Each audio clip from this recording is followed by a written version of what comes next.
Part है आपका पदार्थ की संरचना एवं प्रकृति। Part 3 page number 24।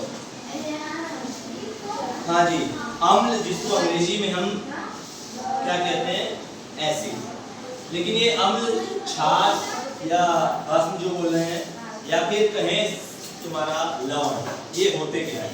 देखो अपने हम दैनिक जीवन की बात करें रोजमर्रा की, तो हम तरह तरह की चीजें खाते हैं। खाते नहीं खाते? खाना भी खाते हैं, कुछ खट्टा होता है, कुछ मीठा होता है, कुछ नमकीन होता है ना, सब तरह का खाना भी खाते हैं। अब उन खाने में जो चीजें हमारे शरीर के अंदर जाती है, उसमें से कुछ ऐसी हैं जो हमारे शरीर में अम्ल की तरह होती हैं, कुछ क्षार की तरह और कुछ लवण की तरह। ठीक है, तो हमें पता होना चाहिए कि अम्ल क्या है, क्षार क्या है, लवण क्या है। साधारण भाषा में कहें, आप खाते हो, जैसे खट्टा हो गया, मीठा हो गया, नमकीन हो गया, ये तीन स्वाद तो नॉर्मली आपको पता है।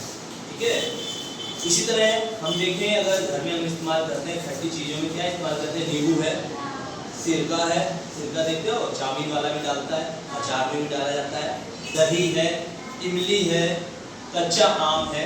ये सारे पदार्थ खाने में हमें कैसे लगते हैं? आम खाते हो, कैसे लगते हैं? आम खट्टा लगता है। ठीक है, ये हमें खट्टे लगते हैं। अब खट्टे किस लिए लगते हैं? इनमें एक विशेष प्रकार का पदार्थ पाया जाता है जिसको हम कहते हैं अम्ल। क्या कहते हैं? अम्ल। बैठ जाओ तुम अपनी जगह। अम्ल कहते हैं। ये जो अम्ल होते हैं, अम्ल के ही कारण, अगर हम बात करें नींबू की, आम की, या इमली की, या और भी कई पदार्थ ऐसे जो हमें खट्टे लगते हैं। इनमें खट्टापन किस कारण होता है? वो खट्टापन इनमें उपस्थित एक पदार्थ के कारण होता है, उसको हम क्या कहते हैं? अम्ल कहते हैं। ठीक है, अलग अलग पदार्थ में अलग अलग तरह का अम्ल पाया जाता है। जैसे अगर हम नींबू की बात करें, नींबू होता है खट्टा, नींबू का खट्टापन, आम का खट्टापन अलग अलग है। नींबू का खट्टापन जो होता है उसमें एक अम्ल होता है, उस अम्ल का नाम है साइट्रिक अम्ल। साइट्रिक अम्ल के कारण होता है।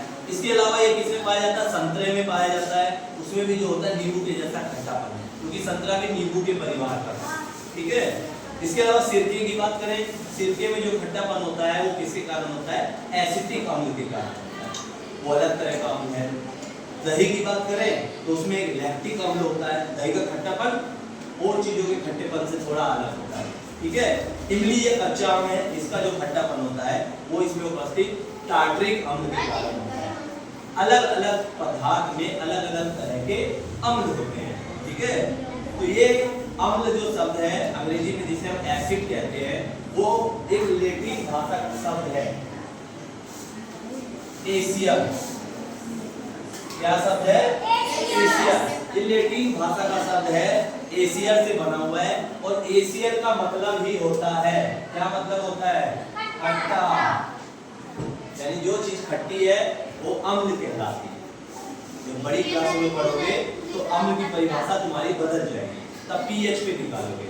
लेकिन इसमें तुम्हें इतना ही जानना है कि अम्ल जो खट्टापन है वो किस लिए है, उसमें उपस्थित पदार्थ में खट्टापन अम्ल की उपस्थिति के कारण है। अम्ल दो तरह का हो सकता है। पहला जो कैटेगरी होती है अम्ल की, जिसको हम कहते हैं दुर्बल। दुर्बल यानी कमजोर। दुर्बल मतलब कमजोर।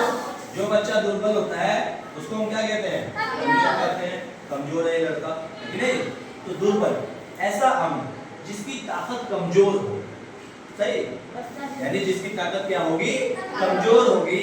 जो कम शक्ति वाला अम्ल होता है उसको हम कहते हैं दुर्बल। और दुर्बल से दूसरा जो होता है शक्तिशाली होगा, जिसको हम क्या कहेंगे? प्रबल। दुर्बल का उल्टा क्या होता है? प्रबल। प्रबल मतलब एकदम ताकतवर, शक्तिशाली, सही, शक्तिशाली एकदम। यानी ऐसा अम्ल जिसकी प्रकृति बहुत ताकतवर होती है, जिसमें ताकत ज्यादा होती है, ऐसा अम्ल प्रबल अम्ल कहलाता है। अब दुर्बल अम्ल में आपके क्या है और प्रबल अम्ल में क्या है? देखो, दुर्बल अम्ल से अगर आपके शरीर पे कोई दुर्बल अम्ल गिरता है तो उससे आपको जलने का एहसास नहीं होता।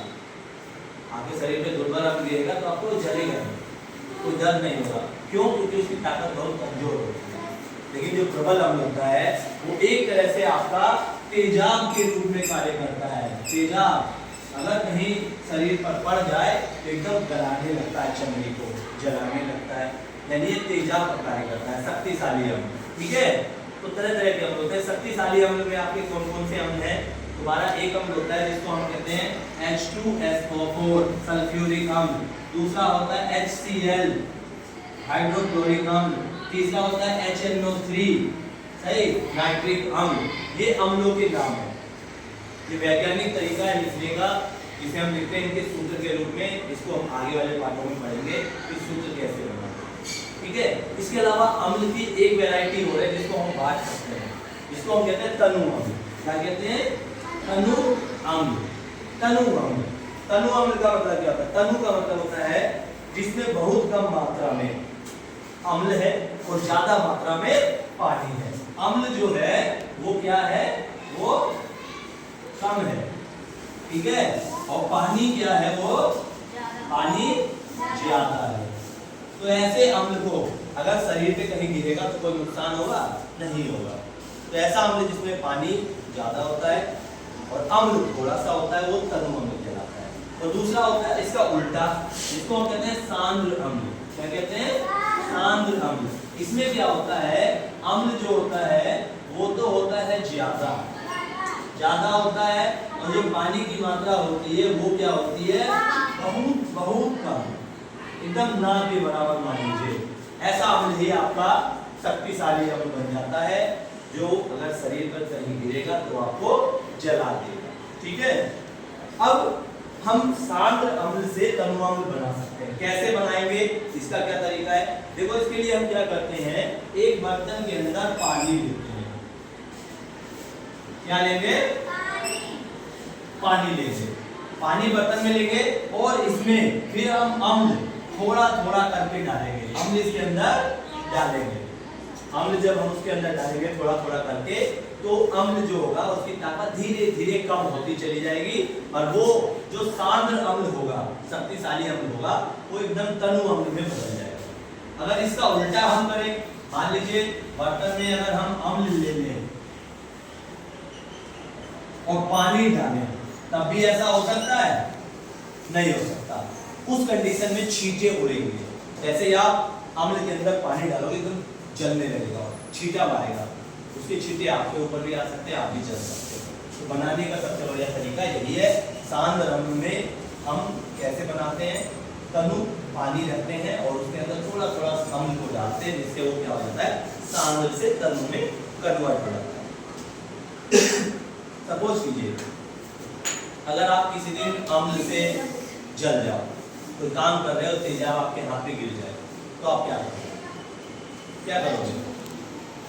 देखो, वहां पर तेजाब को काटने का सबसे बढ़िया तरीका यही है कि जितना ज्यादा हो सके पानी से धोइए, पानी चलाइए और धोइए। ठीक है, आजकल सुनते हो ना लड़कियों पे बहुत सारे हमले हो जाते हैं। मान लो कोई लड़का किसी लड़की को पसंद कर रहा है, वो लड़की मना कर देती है, तो लड़का उसके मुंह पे तेजाब मार देता है, पन्नी में भर के या फिर बोतल में भर के। देखा ना टीवी में? तो ये तेजाब यही वाला होता है, सांद्र, एकदम शक्तिशाली है। जब ये मुंह पे मार देता है, लड़की का पूरा चेहरा जल जाता है।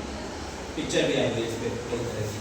तो ये तेजाब जब मार देता है, उसकी जिंदगी बर्बाद हो जाती है, लड़का पूरा चेहरा जल जाएगा, पूरा शरीर बेकार हो जाएगा। ठीक है, तो कभी अगर हम छोटा मोटा काम कर रहे हैं और हमारे हाथ पर अगर तेजाब गिर जा रहा है, तो हमें सबसे बढ़िया तरीका है पानी से जितना ज़्यादा हो सके उसे धो लें।